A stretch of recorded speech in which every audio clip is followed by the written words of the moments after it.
Praise lord. హల్లెలూయా. ప్రభువైన యేసుక్రీస్తు నామమునకు మహిమ కలుగును గాక. బైబిల్ గ్రంథం నుంచి మనం ఒక అధ్యాయము, ఒక చాప్టర్ను స్టడీ చేద్దాము, రీడ్ చేద్దాము.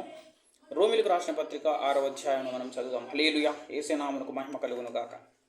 అలాగైనా ఏమందుము, కృప విస్తరింపవలనని పాపమందు నిలిచి ఉందుమా? అట్లనరాదు. పాపం విషయమై చనిపోయిన మనము ఇక మీదట ఎలాగూ దానిలో జీవించుదుము.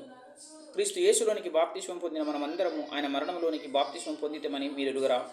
కాబట్టి తండ్రి మహిమ వలన క్రీస్తు మృతులలో నుండి ఎలాగూ లేపబడినో అలాగే మనమును నూతన జీవం పొందిన వారమే నడుచుకున్నట్లు మనము బాప్తిస్మం వలన మరణంలో పాలు పొందుటకై ఆయనతో కూడా పాతిపెట్టబడితిమి. మరియు ఆయన మరణం యొక్క సాదృశ్యమందు ఆయనతో ఐక్యము గలవారమైన ఎడల ఆయన పునరుద్ధానము యొక్క సాదృశ్యమందును ఆయనతో ఐక్యము గలవారమై ఉందుము.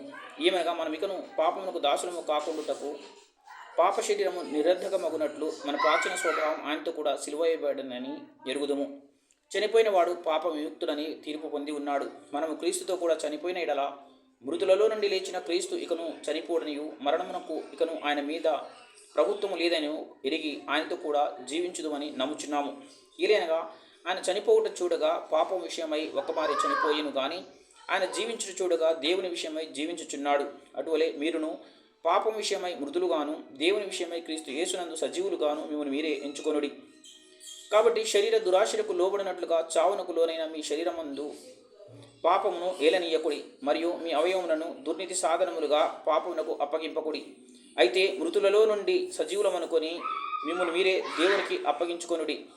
మీ అవయవములను నీతి సాధనములుగా దేవునికి అప్పగించుడి. మీరు కృపకే గాని ధర్మశాస్త్రముకు లోనైన వారు కారు గనుక పాపం మీ మీద ప్రభుత్వము చెయ్యదు.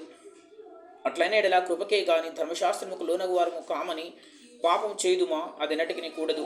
లోబడుటకు దేనికి మిమ్మల్ని మీరు దాసులుగా అప్పగించుకుందరు, అది చావు నిమిత్తముగా పాపమునకే గాని నీతి నిమిత్తముగా విధేయతకే గాని దేనికి మీరు లోబడుదురు దానికే దాసులగుదురని మీరు ఎరుగరా?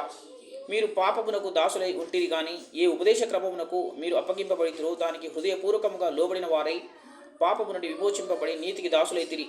ఇందుకు దేవునికి స్తోత్రము.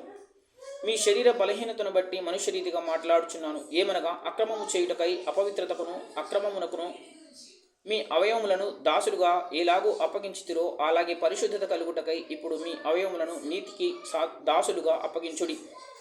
మీరు పాపమునకు దాసులై ఉన్నప్పుడు నీతి విషయమై నిర్బంధము లేని వారై ఉండిరి. అప్పటి క్రియల వలన మీకేమి ఫలము కలిగెను వాటి గురించి మీరు ఇప్పుడు సిగ్గుపడుచున్నారు కారా? వాటి అంతము మరణమే. అయినను ఇప్పుడు పాపము నుండి విమోచింపబడి దేవునికి దాసులైనందున పరిశుద్ధత కలుగుటయే మీకు ఫలము, దాని అంతము నిత్య జీవము. ఏలైనగా పాపము వలన వచ్చు జీతము మరణము, అయితే దేవుని కృపా వరము మన ప్రభు క్రీస్తు యేసునందు నిత్య జీవము. ఆమేన్. హల్లెలూయా. ప్రభువైన యేసుక్రీస్తు నామమునకు మహిమ కలుగును గాక. రోమిలకు రాసినటువంటి పత్రిక 6వ అధ్యాయము మనకు ప్రత్యేకమైనటువంటి విషయమును, సందేశమును, సత్యమును, ఒక ప్రత్యేకమైన అంశమును మనకు తెలియజేస్తూ ఉన్నదన్నమాట. హల్లెలూయా. యేసే నామమునకు మహిమ కలుగును గాక. పాపము వలన వచ్చేటువంటి జీతం ఏమిటి, పరిశుద్ధత వలన కలిగేటువంటి జీతం ఏమిటో ఈ అధ్యాయం అంతా కూడా మనకు స్పష్టముగా చెబుతూ ఉన్నదన్నమాట. దేవుడు మనకు చేసిన ఉపకారమును బట్టి మనం పాపము నుండి విడుదల పొంది ఉన్నాము. అదే పాపములు గనుక ఉంటే మనము నరకానికి వెళ్ళే వాళ్ళము. పాపము నుండి విడుదల పొందాము గనుక ఇప్పుడు మనం పరిశుద్ధత పొందాము గనుక మనకు నిత్య జీవం కలుగుతుంది అని ఈ అధ్యాయం మనకు తెలియజేస్తూ ఉన్నదన్నమాట. హల్లెలూయా. యేసే నామమునకు మహిమ కలుగునుగా.